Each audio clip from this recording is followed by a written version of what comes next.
अस्सलाम वालेकुम। Kitchen with Meru में हाज़िर हूँ एक और नई मज़ेदार सी रेसिपी के साथ। आज मैं बहुत ही कमाल की रेसिपी लेकर आई हूँ। मैं खीर की रेसिपी बनाने जा रही हूँ और ये पेशावर की बहुत ही मशहूर खीर है। किस्सा खानी बाज़ार की बहुत ज़्यादा खाई जाने वाली खीर है और बहुत ही डिलीशियस बनती है। आसान सी रेसिपी है, इसमें कोई मुश्किल चीज़ें नहीं डलेंगी और इस खीर को आप बहुत ही आसानी से घर पर बना सकते हैं।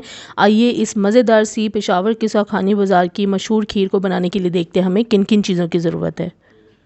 दूध मैंने लिया है 2 लीटर और ये फ्रिज का दूध है। अगर आपके पास ताज़ा दूध है तो वो भी इस्तेमाल कर सकते हैं और अगर फ्रिज में रखा है तो उसे भी बहुत आसानी से इस खीर के लिए इस्तेमाल कर सकते हैं। ये आप देख सकते हैं मैंने फुल फैट मिल्क लिया है।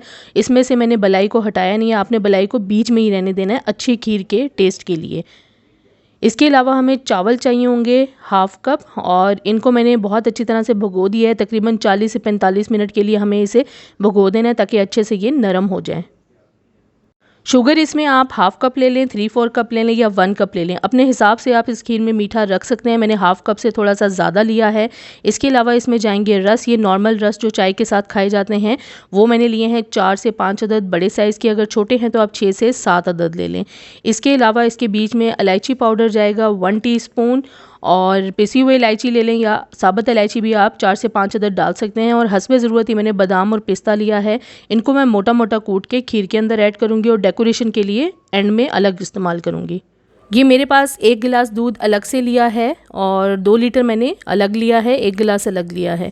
इसके अलावा इसके बीच में खोया जाएगा, आप होममेड या बाज़ार का कोई भी खोया ऐड कर सकते हैं।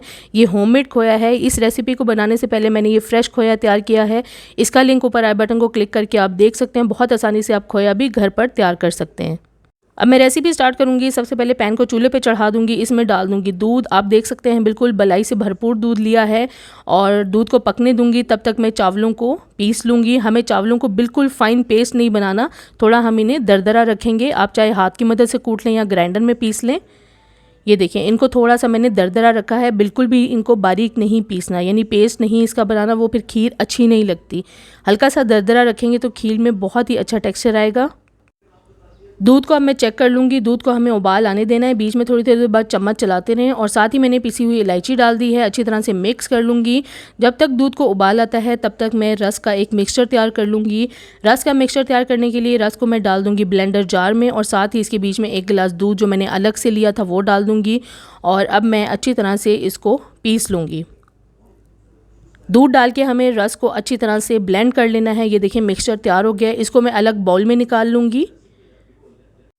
अब मैं क्या करूँगी, जो रस का मिक्सचर मैंने बाउल में डाला है इसके बीच में ये पिसे हुए चावल डाल दूँगी।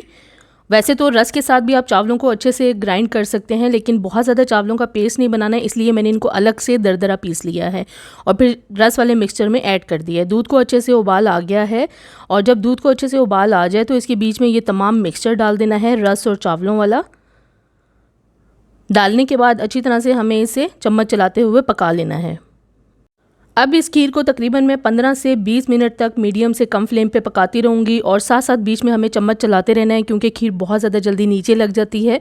और कुछ देर हम कंटिन्यूसली इसे मिक्स करते हुए पका लेंगे ताकि चावल और जो मिक्सचर है रस वाला वो नीचे ना लगे। आप देख सकते हैं कि मैं साथ साथ बीच में थोड़ी थोड़ी देर बाद चम्मच चला रही हूँ। थोड़ी सी देर के बाद इसके बीच में ऐड कर दूँगी मैं ये चीनी और चीनी को भी अच्छी तरह से हमें मिक्स कर लेना है और अब हम इसे तकरीबन थोड़ा सा थिक होने तक पकाएंगे। जो खीर साइड पे लगती जाएगी स्पून की मदद से हम इसे दोबारा से पैन में डालते जाएंगे। अब इसके बीच में मैं डाल दूंगी ये खोया। खोए को पहले डालने से पहले इसके बीच में आप दूध डाल दें थोड़ा सा या खीर का ही मिक्सचर डालकर इसे अच्छी तरह से पहले स्पून की मदद से मिक्स कर लें क्योंकि खोया थोड़ा सा सख्त होता है तो इसकी जो गिठलियाँ हैं वो खीर में ना बने, इसलिए मैं इस तरह से इसे मिक्स कर रही हूँ। पहले इसका पेस्ट बना लूँगी खोए का और फिर इसे मैं खीर में ऐड कर दूँगी। देखें अब आसानी से खोया खीर के अंदर मिक्स हो जाएगा। अब इसे मैं थोड़ा सा थिक होने तक पका लूँगी। खोए को अच्छे से मिक्स कर लेना है। अब आसानी से खोया खीर में मिक्स हो जाएगा और खीर को बहुत ज़्यादा थिक नहीं रखना। जैसे जैसे खीर पकती जाएगी ये थिक भी हो जाएगी और इसका कलर भी थोड़ा सा चेंज हो जाएगा। हमने पकाते हुए इसे इतना थिक रखना है कि ये ठंडे होने के बाद भी पतली रहे। अब इसके बीच में बादाम और पिस्ता डाल दिया है मोटा कुटा हुआ। अच्छी तरह से खीर को चम्मच चलाते हुए मैंने पका लिया है। आप देख सकते हैं थोड़ी सी ये थिक भी हो गई है और इसका कलर भी चेंज हो गया है। अब इसमें डाल दूंगी मैं रोज़ वाटर, 1/2 टेबल स्पून या 1 टेबल स्पून डाल दें। ये अगर आपके पास अवेलेबल है तो डाल सकते हैं, नहीं तो आप स्किप कर दें। और अच्छी तरह से इसे मैं मिक्स कर लूँगी। इस टाइम पे मीडियम फ्लेम पे चम्मच चलाते हुए अपनी मर्ज़ी की कंसिस्टेंसी के मुताबिक इसे आप पका सकते हैं, जितना आप इसे थिक रखना चाहते हैं। और अब मैं साथ साथ इसको चम्मच चलाती रहूँगी और पकाती रहूँगी। थोड़ा सा मज़ीद पका लूँगी ताकि ये थोड़ी सी और थिक हो जाए। अब ये देखिए इसमें इस तरह से बबल्स बनना शुरू हो गए हैं। जैसे ही इस तरह से बबल्स बनना शुरू हो जाएं तो इसका मतलब है कि ये बिल्कुल परफेक्ट कंसिस्टेंसी में है। ठंडी होने के बाद भी ये बिल्कुल नरम रहेगी। अब मैं फ्लेम ऑफ़ कर दूँगी। बिल्कुल परफेक्ट कंसिस्टेंसी में आ गई है। फ्लेम ऑफ़ कर दी है। इसे मैं चूल्हे से उतार लूँगी और ठंडा होने दूँगी। ठंडा होने के बाद इसे अब मैं डिश आउट करूँगी। आप देख सकते हैं मैंने ये मिट्टी की एक किनारी ली है, या आप इसे मिट्टी का बर्तन भी बोल सकते हैं। इसके बीच में अब मैं ये खीर डाल दूँगी। ये देखिए ठंडे होने के बाद इसकी कंसिस्टेंसी आप चेक कर सकते हैं, बहुत ही परफेक्ट है। और थोड़ा सा बादाम और पिस्ता बिल्कुल बारीक चॉप किया हुआ लिया है, ये मैं हल्का सा ऊपर इससे डेकोरेट कर लूँगी।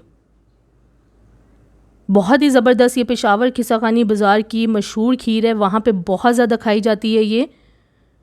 और आप देख सकते हैं इसके बीच में कोई मुश्किल चीज़ें नहीं डली हैं। अब थोड़ा सा मैं इसके बीच में साबुत बादाम रख दूँगी, इस तरह से हल्का सा डेकोरेट कर लूँगी। हमारी मज़ेदार पेशावरी खीर बिल्कुल तैयार है। आज इस वीडियो में खीर की बहुत ही इजी रेसिपी बताई है, बहुत अलग टेस्ट की है। इसे ज़रूर आप घर पर ट्राई करें और मुझे कमेंट्स में ज़रूर शेयर करें ये पेशावर किस्सा खानी बाज़ार की खीर की वीडियो आपको कैसी लगी। अगर अभी तक आपने मेरे चैनल को सब्सक्राइब नहीं किया तो प्लीज़ मेरे चैनल को सब्सक्राइब करें, लाइक करें, शेयर करें और बेल आइकन को ज़रूर प्रेस कर दें ताकि मेरी आने वाली नई वीडियो को नोटिफिकेशन सबसे पहले आपको मिले। अल्लाह हाफिज़।